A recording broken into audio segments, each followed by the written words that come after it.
Okay, now we are ready to think about conditions, which is what you've all been waiting for, and how to use herbs for particular conditions that affect you or your family or people that you advise about health. We're going to start with the most common one, for which people in Ireland in particular, it's a cultural thing. We are very aware of chest health and complications because of our own history to do with TB and asthma, because we have a very damp environment. So this is something that Irish people particularly go and seek help for. So if somebody has a problem with chest and sinus infections, what herb actions, remember all your herb actions? What herb actions would you choose if you have a chest or sinus infection? You might want a restorative, a trophorestorative for your mucous membranes. You would definitely want an antiseptic and antimicrobial effect. A sweating effect would keep your fever down. It would bring down a very high fever, but it wouldn't suppress an effective fever. Remember, the whole purpose of a fever is to kill bugs in the blood. That's why the blood temperature goes up. So we don't want to suppress an effective temperature. We just want to suppress a very high temperature that might cause problems for your general metabolism. So a sweating effect would be very good. Circulatory, you want to improve the blood supply to the area so that it brings in all your helpful herbs. That's a good reason. But also, the more blood you bring in, the more white cells you bring in from the blood, so that the white blood scavengers can bring in their antimicrobial effect and they can take away all of the stuff that's made by the pussy mucus, the debris left over by all of the bug metabolism and bug invasion. So that would be a good effect of improving the circulation. You want an expectorant effect. There are very few occasions when a herbal medicine effect of cough suppression is needed. Generally, we support expectoration. We want to get up the phlegm because the phlegm is a waste product of the infection. We want to keep the airways clear. We want to keep the sinuses clear. We want to remove all of the excess infected mucus. We don't want to suppress it. Demulcent is a cooling, restorative, soothing, mucus supporting effect. And again, for the same reasons, we want to cool down the mucous membranes, soothe them, add the protective effect of mucus, and that would generally be helpful. Mainly as a cooling and nourishing effect, and soothing. It makes people more comforting. It soothes a cough, but it doesn't suppress it. Nervine, many people, when you're ill with the flu, you feel miserable. And many people have got ill because of chronic stress. So the nervine is there for both of those reasons. Carminative, you want to have a nice soothing effect on the digestion because soothing the digestion soothes the lungs. Remember we talked about the reflex? Any area and organs that share the spinal reflexes with the digestive tract will have a remote control effect on soothing the organs that share these reflexes. That would include a beneficial effect of soothing the digestive tract. You also want to soothe the digestive tract because you want the body to be using as little energy on digestion so that it has energy to deal with the lungs or the sinuses. Obviously, you also want immune support. The common one that would be used for chest and sinus would be Echinacea to improve white cells, but it also has an alterative effect. You will get immune support by clearing all of the debris and improving the scavenging of all of the waste material from the infection. So that can be, again, a very helpful action if you have a chest or sinus problem.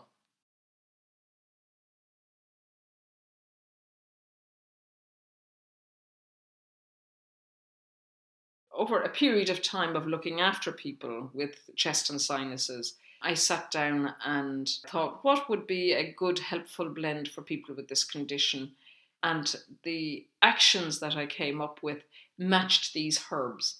So when I'm thinking about what herb to choose, I'm thinking one that will give good value for money.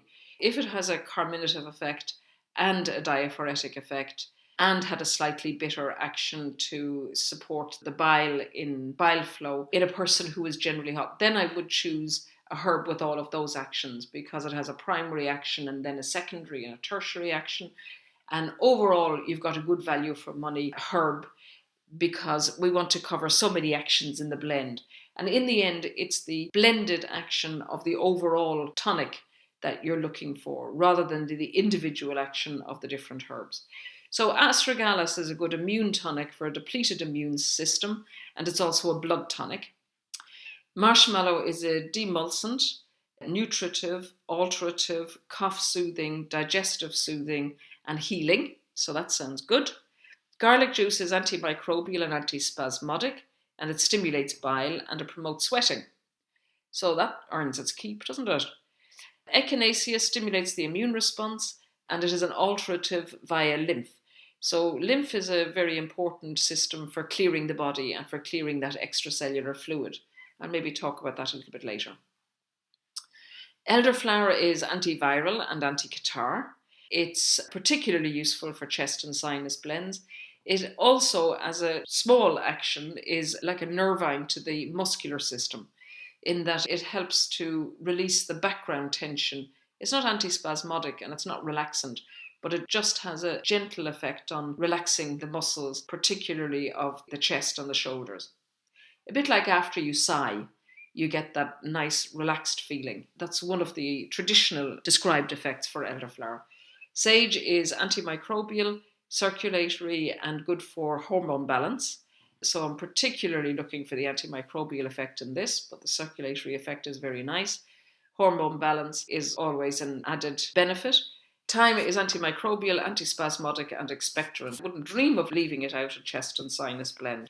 All of these herbs together have a blended action of immune tonic, antimicrobial, demulcent, promoting sweating, promoting lymph drainage, antispasmodic. That's what I would like if I have a chest or a sinus condition.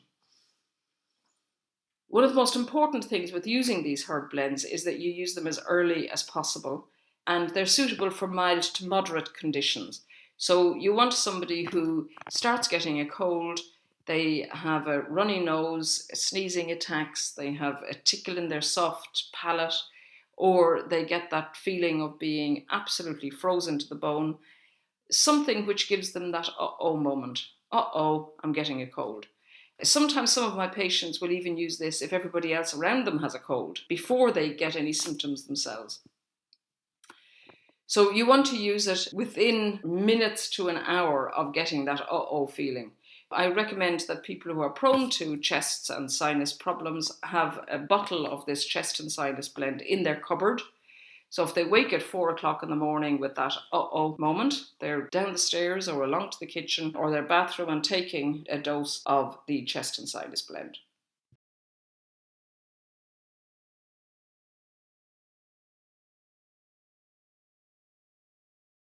The chest and sinus mix is a tincture blend, and the sinus tea is a blend of dried herbs to put in the teapot. These include all of the actions that you might think of for the chest and sinus mix, particularly addressing the need to dilate the blood vessels and warm the blood, and it also has an anti-allergy effect.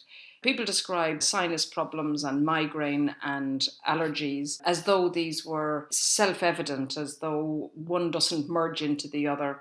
And indeed, migraine is another common description of problems which are actually sinuses, and sinus flare-ups which are actually migraines. So these are designed with a view to opening the circulation, improving the alterative activity of the blood, but particularly a circulatory tonic, because if the problem is in the mucous membranes of the sinuses, the mucous membranes in the sinuses have a very poor blood supply.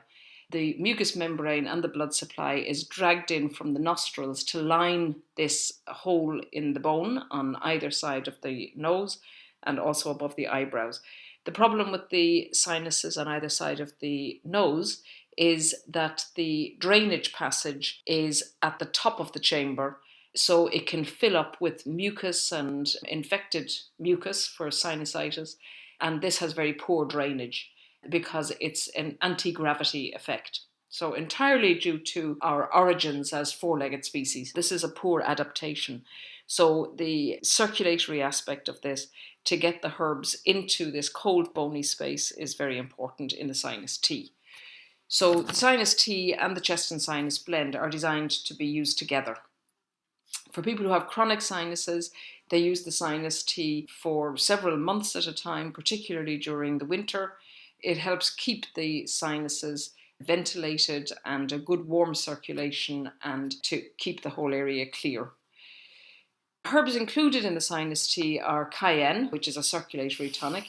There's a small percentage of people who can't tolerate hot, spicy food, so this wouldn't be suitable for them.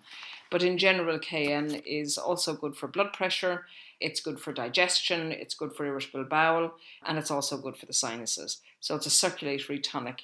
Yarrow opens up the blood supply to all of the peripheral tissues. These are the tissues which aren't central and core, like the heart or the stomach and whatever. This is all the arms and legs and the far away places, would be the peripheral circulation. To open up surface blood vessels, to promote blood flow. It has anti-inflammatory, as I said before, it has bitters. It has a styptic effect. I love that word. Styptic effect means that it stops bleeding, particularly nosebleeds. Nosebleeds aren't common with sinuses, but they can happen. It has a gentle relaxant effect on the system in general, and it promotes sweating, which is very useful for any infective condition. So these are your two new herbs so far. We've already talked about the thyme, the elderflower, and peppermint. If we haven't talked about that one as yet, we'll talk about it in terms of the digestion. But it's a cooling herb, and it has a nasal decongestant action, which is what we're looking for here. Plantain. Now, plantain is a very common weed. It's known everywhere in the world that it has gone to from Europe as white man's footprint. It's so endemic and it blends in so well with the grasses that we don't even know it.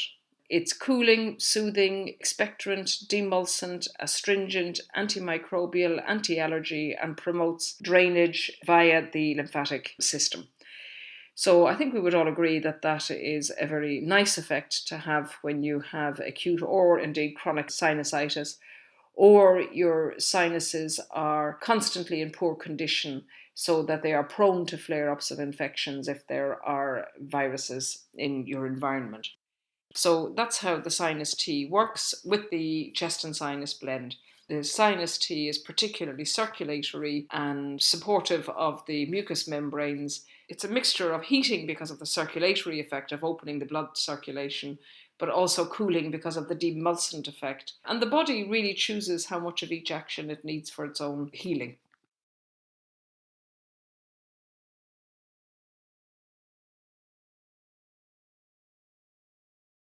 This is a picture of the plantago or plantain. This is the one that looks like a grass. There is another form of it which has a much bigger leaf, which is Plantago majora, but this is the commonest one. It's adapted for many landscapes, many climates. I live near the sea, and when I go down near the sea, the plantain has a more waxy coat to resist the salt water. So it's highly adaptable, highly successful, cool, soothing, nourishing, full of chlorophyll. So the same way that all of the green leafy vegetables will be full of vitamins and minerals, this is also nutritious, but primarily a tropho-restorative for the mucous membranes and very good for allergies and any kind of hot condition, any gastritis, ulceration, inflammation in the gut. Wonderful herb, and again, you can see how determined it is growing up there through the tarmac